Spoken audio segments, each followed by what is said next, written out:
Ted Howard, and I'm Chief Academic Officer here in Tukwila School District.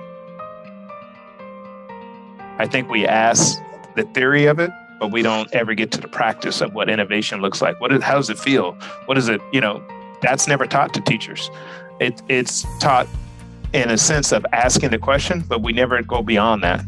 We never play, and I had to go back to my initial conversation with you about playing outside.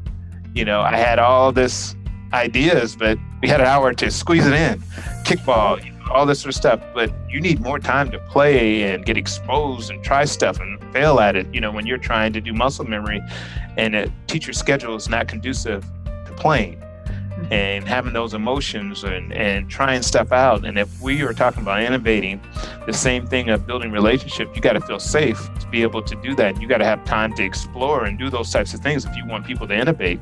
If they don't feel that way, they won't innovate. And that's where it comes to a schedule that has to be perfect. And you can't do 3 things at once. You don't have the capabilities of doing that. You can do it, but you won't do it well. So why not do one thing well and utilize all the skills that you have by listening intently, hearing intently, and processing that rather than trying to do 5 things at once. But in a marginalized community like the parent who came up and told me, I didn't even know that was going on. I didn't even know they didn't have internet. Well, how come, and I didn't beat myself up to say, how come I didn't know? It was kind of like, how would I know? I'm not in a marginalized community to have to decide between cable and food. So that's the piece that I think we have to have people at the table. When we start building these things, we need to have those parents. How do we create a place for having parents at the table to talk about what is keeping them from jumping into these classes, and how do we get more people involved and making sure they feel comfortable?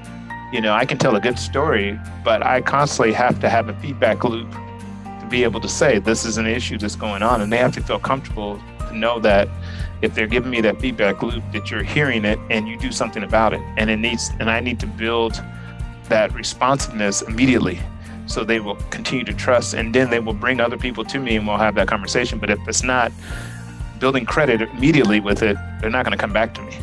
And that's what I'm doing with the principals and other people that I'm working with, that whenever you call, I'm responsive to that immediately to build credit with them.